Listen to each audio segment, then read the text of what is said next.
सभी को मेरा नमस्कार।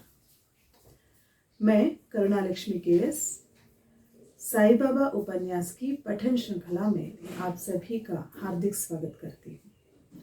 आज मैं 9वें भाग का 10वां दृश्य आपके सामने प्रस्तुत करने जा रही हूँ। बाला साहेब देवजी के घर में सुबह से ही हड़बड़ी मची थी। आज उनके मातोश्री के व्रत का समापन था। यह धार्मिक समारोह धूमधाम से मनाया जाने वाला था, कारण आज खुद साईं बाबा उनके घर भोजन के लिए आने वाले थे। इससे बड़ी सौभाग्य की बात क्या हो सकती थी। उनका उत्साह भर भर कर उमड़ रहा था। बाबा अकेले नहीं बल्कि उनके साथ अन्य 2 अतिथि भी आने वाले थे और बाबा का आना निश्चित था। रसोई की तैयारी जोरों शोरों से हो रही थी। रसोइयां और खाना बनाने वाली अन्य औरतें आज अपनी पाक कला का कौशल दिखाने वाली थी, कारण आज उनके हाथ का भोजन स्वयं बाबा ग्रहण करने वाले थे। जिन जिन लोगों को बाबा के आने की खबर मिली, वे सारे बाबा के दर्शनों के इच्छुक थे। सुबह के 10 बज रहे थे। बाबा साहेब घर से अंदर बाहर कर रहे थे और बाबा की राह पर दूर दूर तक अपनी नजर दौड़ा रहे थे। देव जी के घर के सामने ही परांजपे वकील का मकान था। बाला साहेब का ध्यान उनकी ओर गया और वे चौंके, कारण उनके घर के सामने ही एक तांगा आकर रुका था और उससे वही गोरक्षा संस्था का स्वयंसेवक उतर रहा था। उसको तो उन्होंने 3-4 महीने बाद आने के लिए कहा था, पर ये तो महीना भर पहले ही आ गया था। ये संस्था वाले साधु आदि बड़े चिपकू होते हैं। दिखने में तो साधु, पर पैसों से मोह भी उतना ही अधिक रखते हैं। उसे 1 महीने बाद आने के लिए स्पष्ट ही कह देना चाहिए, ऐसा उन्होंने सोचा। उस साधु ने वहीं से बाला साहेब को नमस्कार किया। उसके मुख पर मुस्कुराहट थी। उसने तांगा वहीं छोड़ा और हाथ जोड़कर वो सीधा बाला साहब के पास आया। नमस्ते साहब। नमस्ते, बाला साहब ने तीखे मिजाज में कहा। वे प्रतीक्षा कर रहे थे साई की और आया था वो साधु। अब यह इस वक्त यहाँ क्यों आया है? ऐसे भाव उनके चेहरे पर आए थे। साधु भी उनके भाव को जान गया था। वो हंसकर बोला, महाराज, आज मैं आपके पास पैसों के लिए नहीं आया हूँ। उसके लिए तो मैं तभी आऊंगा जब आपने आने के लिए कहा है। बाला साहेब ने राहत की सांस ली। उनके घर की आहट लेकर उसने मुस्कुराहट से कहा, साहब, आपके घर में मैं भोजन अवश्य करना चाहता हूँ। उसकी विनयपूर्ण बातों से बाला साहेब खुश हुए। आज उन्होंने कईयों को निमंत्रण दिया था। साधु महाराज भी अचानक आ गए थे। वह भी भोजन कर जाए तो अच्छा होगा, उन्होंने सोचा और उसका हाथ अपने हाथ में लेकर कहा, जरूर जरूर आइए, मुझे बहुत खुशी ही होगी। इसे आप अपना ही घर समझिए। पर मैं अकेला नहीं हूँ, मेरे साथ अपने 2 बच्चे भी हैं। मैं उनको वहीं छोड़ आया हूँ। कोई बात नहीं, उनको भी अपने साथ ले आइए।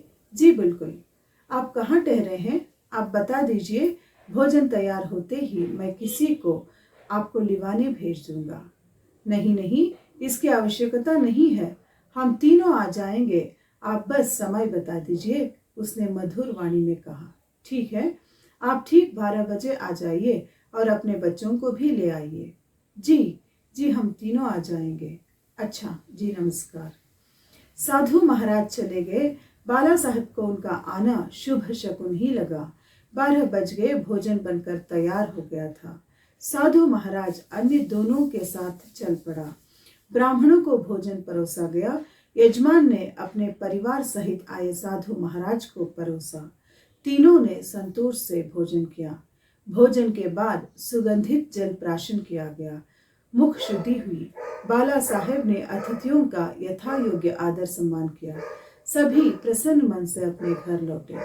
साधु महाराज ने भी आशीर्वाद दिया और दोनों बच्चों के साथ चले गए, पर बाला साहेब बेचैन थे, कारण बाबा नहीं आए थे। रात हो गई पर बाबा आए नहीं।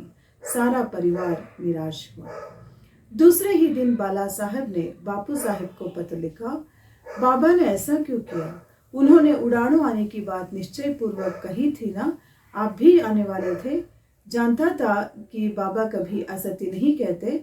आपने भी यकीन दिलाया था, तो भी मैं बहुत निराश हो गया हूँ। मैं बड़ी निष्ठा से प्रतीक्षा कर रहा था, पर बाबा आता हूँ कहकर भी नहीं आए। क्यों?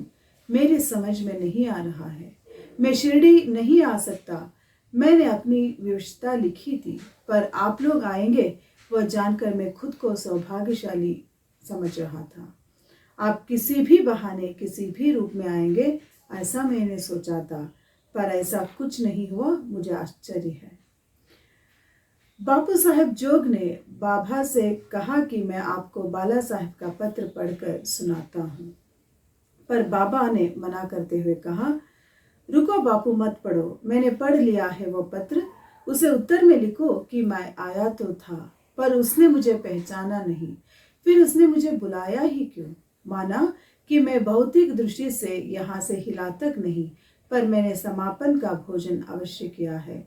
मैंने कहा था ना कि हम 3 जन आएंगे, और मैं अन्य 2 लोगों के साथ गया भी था। भोजन में अभी काफी समय था, तब मैं अकेला गया था। तुम्हें मेरा साधु वाला वेश याद नहीं?